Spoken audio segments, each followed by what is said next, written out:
Hello everyone and welcome on back to the channel. We have had our Guild Wars 2 balance patch preview this Friday and oh my gosh, it was a lot. So many classes, so many changes, and some more generalized reworks for a particular utility skill type. And we're gonna get into all of that here on today's video. First and foremost, let's go over the most general change, which happens to be the utility type change, and it's the mantras. They say the original goal behind the rework were focused on two main ideas, the goals, I should say. First, recasting all your mantras after changing maps or dying wasn't a particularly fun experience. Since then, we've become more open to functional differences across game modes, and with this update, we've decided to implement the auto preparation mechanic in PvE and return to mantras' unique mechanics. This means that mantras will have to be channeled beforehand. I shouldn't say channeled, I should say casted, if anything. You're going to be needing to cast them before you can actually utilize the spell, and in PvE, they're making it so that when you're outside of combat, it essentially auto casts. It auto prepares it for you. Now to note, this auto preparation is only for the firebrand. This is not the way that the Mesmer mantras are going to be working. The other central idea was that using a mantra's final charge was a mistake most of the time.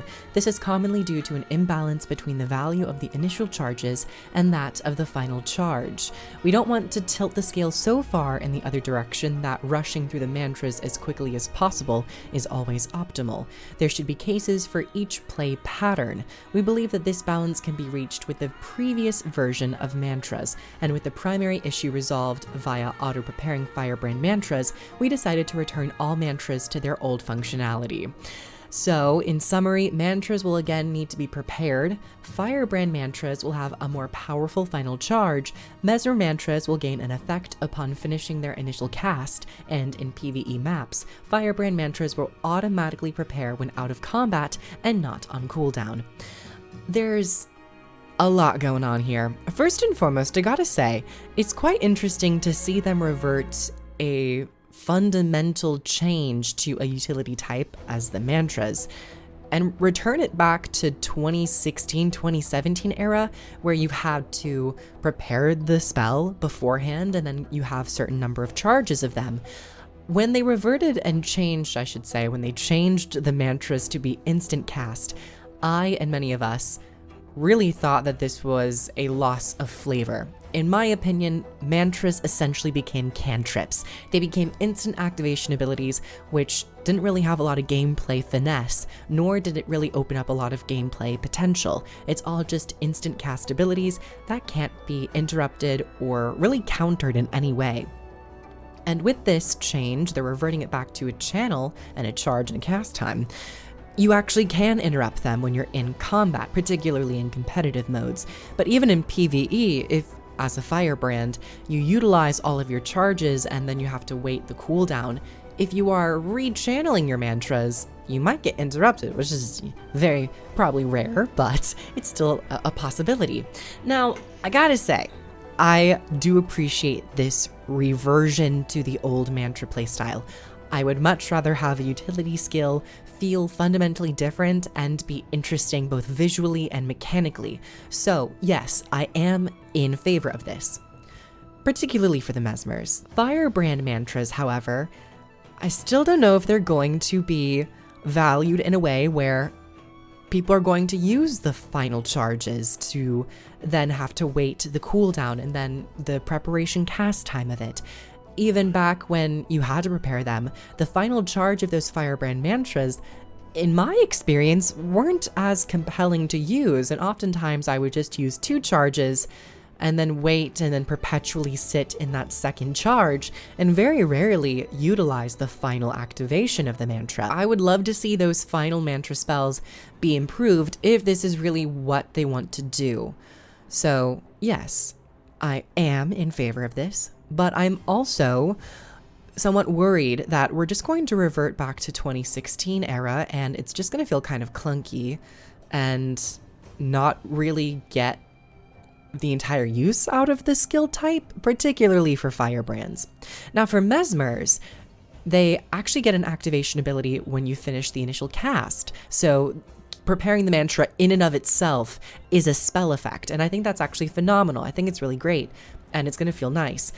Of course, this was how mantras for Mesmers worked when they changed the mantras and introduced the firebrand, but we're getting the old version of those back, so that'll be really cool. But I can't help but shake the idea and the potential of mantras just feeling kind of bleh again. And looking at the way that the Mesmer mantras are being addressed, it really just bewilders me as to why they're not just treating mantras as their own spell in a weird way, where you don't actually have to prepare anything, but the cast time and the channeling of the spell in and of itself is the mantra. Now, hold on and bear with me. Walk along with me on this journey. Back in the old days of Guild Wars 2 during the alphas, weapon abilities, some of them, could be charged up and released at certain intervals to utilize more empowered versions of those skills. They got rid of those on weapons, however the technology still persists on things like trebuchets. The longer you hold them, the more damage they will do and the further they will go.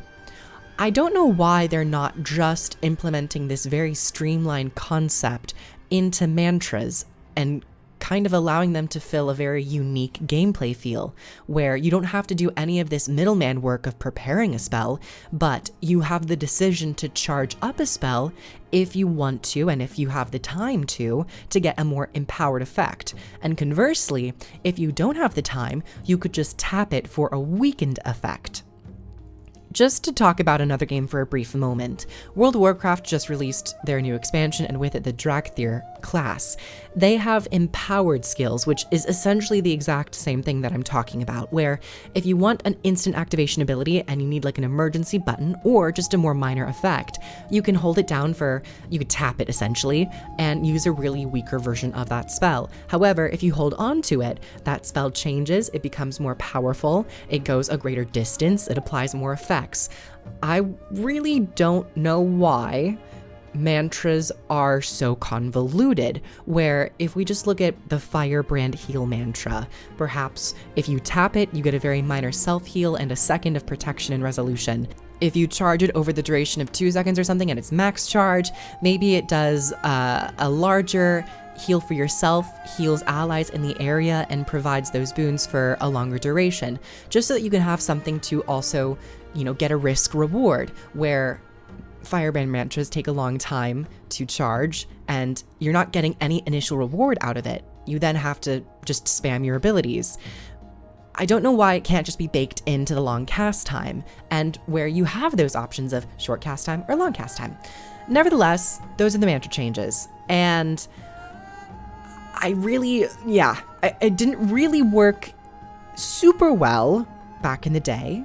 However, I do appreciate that iteration of mantras more than the instant cast mantras that we have. So at the end of the day, I am a fan of this change and I am a proponent of it. I would just maybe like to see them consider that idea of a charge where it kind of cuts out the middle mess of it all and just allows you to focus on that spell and gives you also increased flexibility if you need it. Nevertheless, let's move on from the mantras in and of themselves. I now want to talk about another element to the mantra, and that is Firebrand traits. There's one trait known as Weighty Terms, which is being changed. This trait will now only trigger on the final charge of a mantra, and it will restore 1 page in addition to its current effect. I don't know. Yes, okay. There's a lot of things to cover.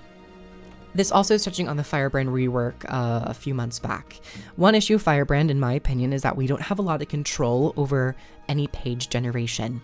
And it seems like they definitely know this. They've tried to correct it with minor traits when they first reworked it. It wasn't enough, clearly.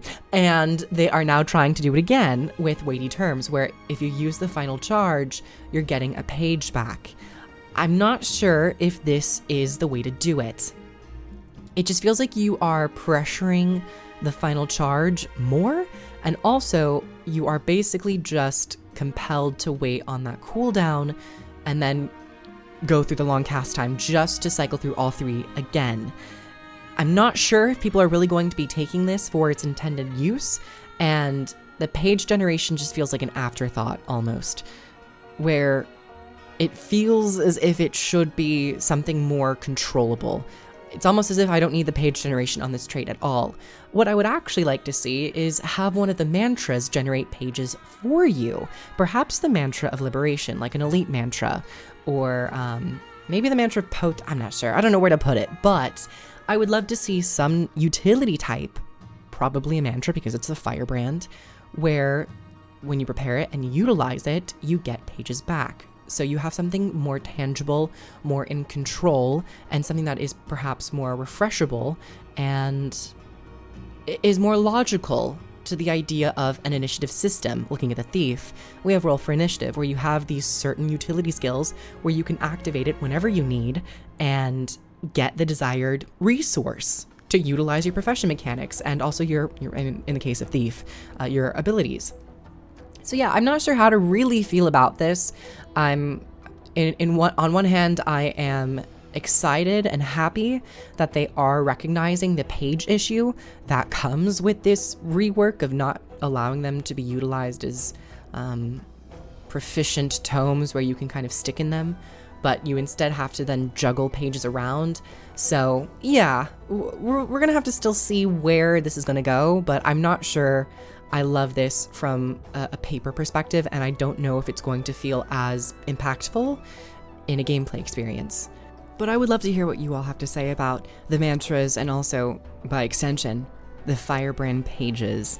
There's still a lot to dissect and get used to, but nevertheless, moving on from the mantra and the firebrand, let's talk a little bit about some of the other highlights of this balance patch that I want to point out. First and foremost, Hammer Guardian. Hammer Guardian looks so fun. Two abilities are being just perfectly melded together in a really cool combo. We have the iconic skill Banish.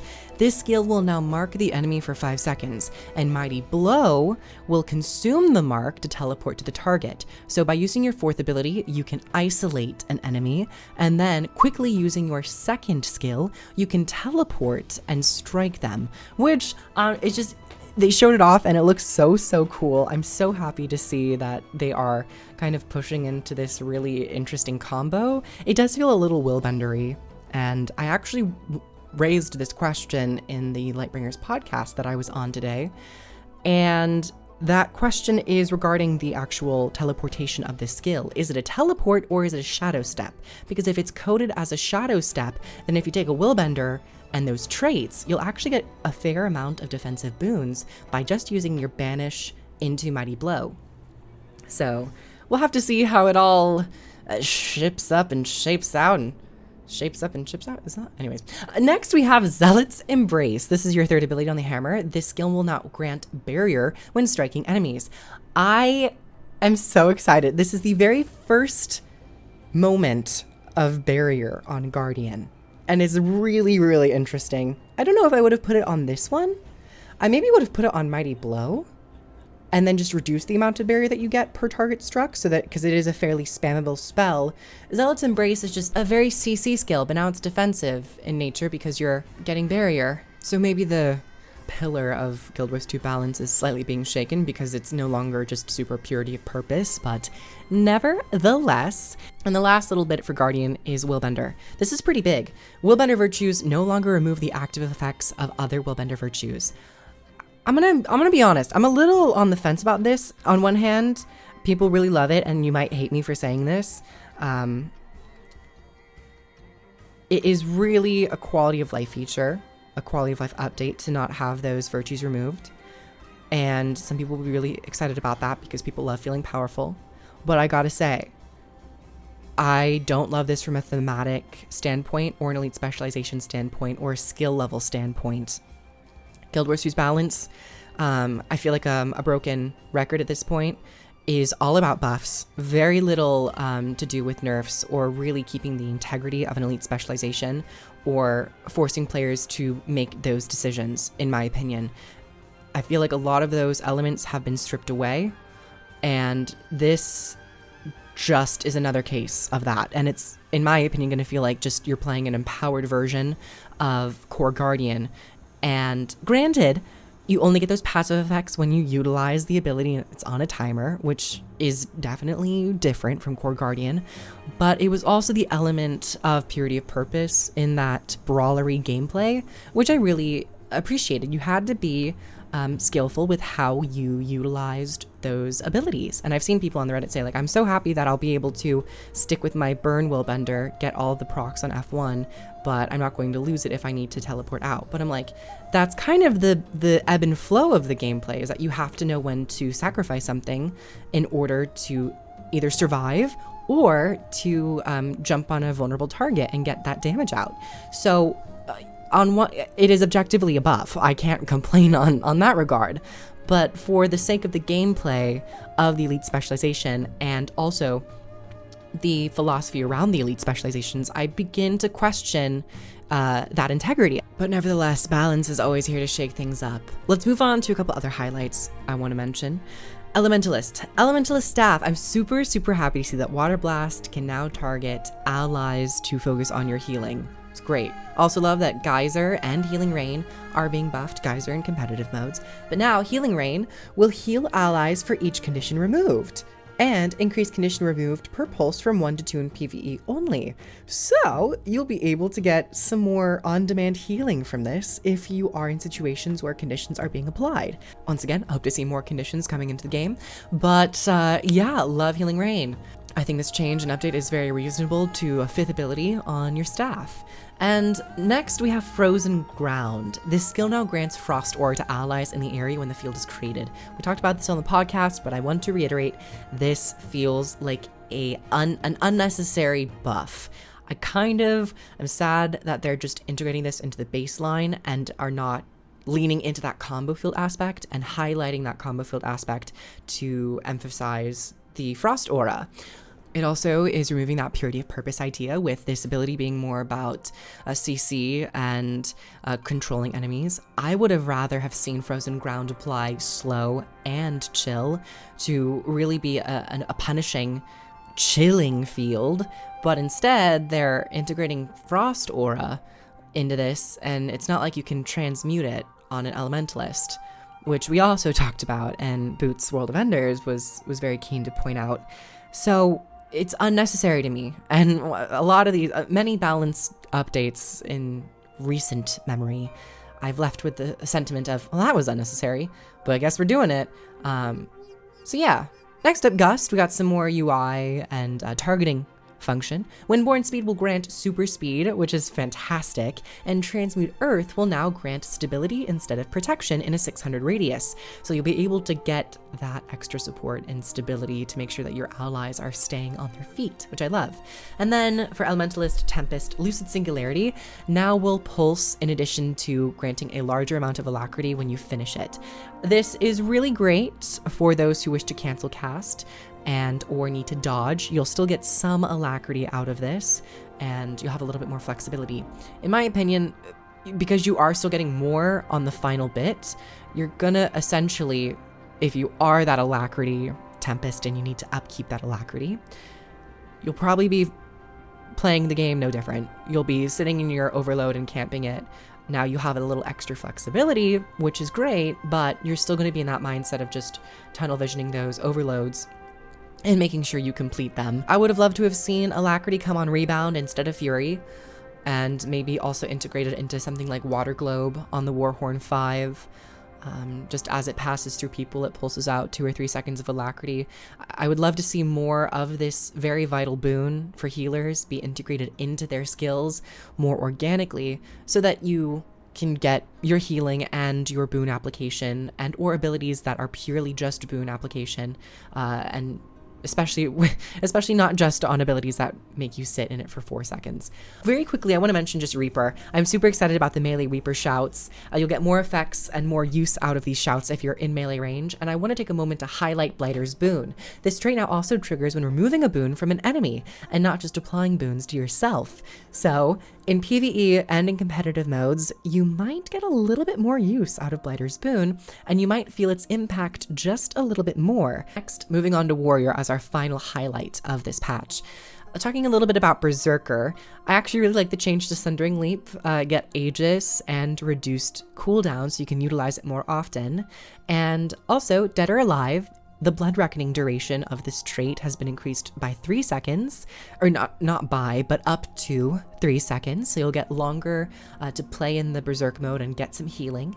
And then finally, Eternal Champion has been completely reworked. It now grants stability and endurance when entering Berserk mode, and it causes all traits that trigger when entering Berserk mode to also trigger when exiting Berserk mode, and it also gives you the ability to cancel Berserk mode at any time.